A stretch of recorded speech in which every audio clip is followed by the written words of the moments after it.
Good morning Himachal. आइए नजर डालते हैं अभी तक की प्रमुख घटनाओं पर। किसान मंडी खुल गई पर किसानों को नहीं मिली राहत, अब एसडीएम ने जाना हाल। छात्रों को सिविल सर्विसेज परीक्षाओं की तैयारी करने के दिए टिप्स। मुंगेरी लाल के सपने देख रही कांग्रेस, कृषि मंत्री का जीत के दावे पर पलटवार। आजादी बीते अरसा हुआ पर इन ग्रामीणों को अब जाकर नसीब हुई सड़क। और अब समाचार विस्तार से। उपमंडल इंदौरा के त्योरा में प्रदेश सरकार द्वारा धान खरीद के लिए मंडी खोली गई थी। इस मंडी के खुलने पर किसानों को काफी राहत मिलनी चाहिए थी, लेकिन मंडी खुलने के साथ ही किसानों में काफी रोष दिखाई दे रहा था। किसानों का आरोप था कि मंडी में कई तरह की अनियमितताएं पाई जा रही हैं और अधिकारी किसानों की समस्याओं पर ध्यान नहीं दे रहे हैं। इसी समस्या को दिव्य हिमाचल समाचार पत्र ने प्रमुखता से उठाया था। एसडीएम इंदौरा सौमिल गौतम ने तत्परता दिखाते हुए मंडी में किसानों को हो रही परेशानियों का खुद हाल जाना और तुरंत कार्रवाई करते हुए किसानों द्वारा बताई गई समस्याओं का समाधान किया। इसलिए प्रशासन ने क्या प्रबंध किया? देखिए, आज माननीय उपायुक्त महोदय के कहने पे ही मैं स्पेशली यहाँ विजिट करने आया हूँ। और जैसे कि अलग अलग जगह से हमें जो फीडबैक आ रहा है, कुछ लोग अपनी समस्या बता रहे हैं, चाहे वो किसान भाई हों या कुछ मीडिया के हमारे मित्र हों, हमें उन्होंने अलग अलग अपनी प्रॉब्लम्स बताई हैं। तो उसका निवारण करने के लिए मैं यहाँ पर आया और यहाँ आकर हमने एफसीआई के जो अधिकारी हैं और एपीएमसी का भी जो स्टाफ है उनसे आके हमने यहाँ डिस्कशन की है। हमारी धर्मशाला में भी बातचीत हो रही है। पहले यहाँ कुछ समस्याएं ज़्यादा थीं।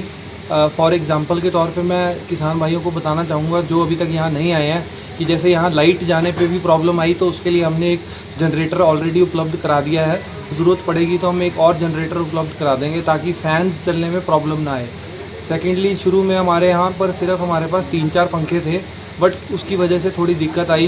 तो विद टाइम आज की डेट में हमारे 7 पंखे हैं जो हमारे फंक्शनल हैं और आगे ज़रूरत पड़ेगी तो और पंखे हम यहाँ प्रोवाइड करेंगे। इसके अलावा लेबर के बारे में भी एक फ़ीडबैक आया था कि लेबर शायद कम लग रही है। ऑल्दो जब मैं आज यहाँ आया हूँ इस समय पर ऐसी कोई दिक्कत नहीं लग रही है।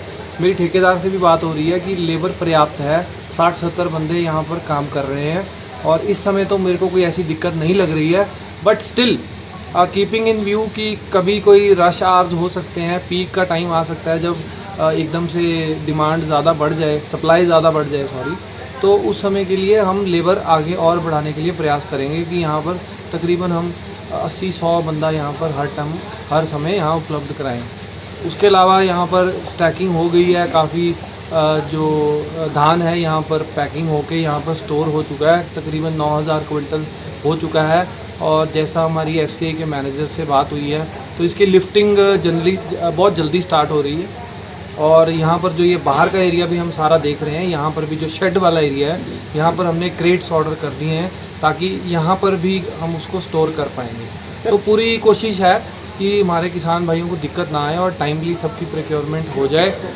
थोड़ा सा और ऐड करना चाहूँगा कि उससे पहले आप मेरे से पूछें कि कुछ लोगों को शायद टोकन में जो दिक्कत आ रही है उसके बारे में भी हम यहाँ कोशिश कर रहे हैं कि टोकन सिस्टम पूरा प्रॉपर तरीके से चले, किसी को कोई ऐसा ना लगे कि कोई भेदभाव हो रहा है, कोई बायस हो रहा है। एक सिस्टमैटिक ढंग से चलाने की पूरी कोशिश हो रही है और जो भी कोई कमियां पाई जाएंगी उसको हम ठीक करेंगे। राजकीय महाविद्यालय संग्राम में IQSC तथा कैरियर काउंसलिंग सेल द्वारा आयोजित 1 दिवसीय जागरूकता कार्यक्रम के दौरान डीएसपी शक्ति सिंह ने छात्रों को विभिन्न विषयों पर जानकारी दी। इस दौरान उन्होंने छात्रों को रोजमर्रा की जिंदगी से जुड़े कानून की विभिन्न धाराओं की सरल भाषा में जानकारी दी। उन्होंने छात्रों से कैरियर काउंसलिंग पर चर्चा करते हुए सिविल सर्विसेज की परीक्षाओं के नियमों व तैयारियों के बारे में बताया। उन्होंने छात्रों से नशा निवारण अभियान की जानकारी देते हुए नशे के धंधे से जुड़े लोगों की सूचना तुरंत पुलिस को देने का आह्वान किया।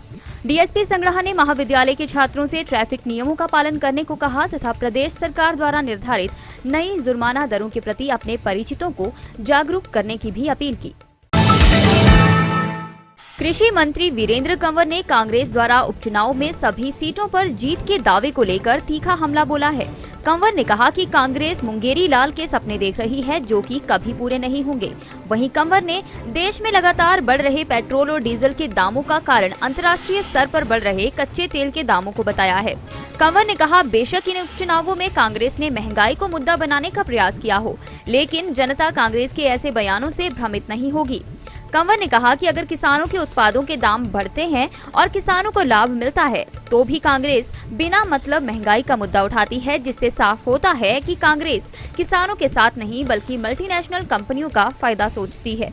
कांग्रेस जो है वो मुंगेरी लाल के हसीन सपने देख रही है, जबकि भारतीय जनता पार्टी आदरणीय श्री जयराम ठाकुर जी के नेतृत्व में एकजुटता के साथ जहां प्रदेश के अंदर विकास किया है और आज वही लड़ाई जो है वो इन वाई इलेक्शंस में जो है वो लड़ने जा रही है। और इससे पहले भी कांग्रेस जो पिछले वाई इलेक्शन हुए थे उसको सेमीफाइनल कहती थी और वो दोनों सीटें जीतने का दावा करती थी, लेकिन दोनों सीटें हारी। उसके बाद फिर जब नगर परिषदों के, नगर निकायों के, कॉरपोरेशन के चुनाव हुए, वहाँ भारतीय जनता पार्टी ने जीत दर्ज की है। और इस बार जो चुनावी मुद्दा रहा प्रमुखता से वो विकास रहा कि 4 वर्षों के अंदर जो विकास हुआ है प्रदेश की जनता जो है उसके ऊपर मोहर लगाएगी। चारों के चारों जो वाई इलेक्शंस है वो भारतीय जनता पार्टी जीतेगी। कहीं ना कहीं जब टिकट बंटवारा हुआ उसमें पार्टी में कई जगह जो है वो विरोध सामने आया, तो क्या मानते हैं कि इससे कुछ पार्टी को नुकसान होगा जब उसको कवर अप कर लिया गया था? देखिए, भारतीय जनता पार्टी वंशवाद के ऊपर चलने वाली पार्टी नहीं है।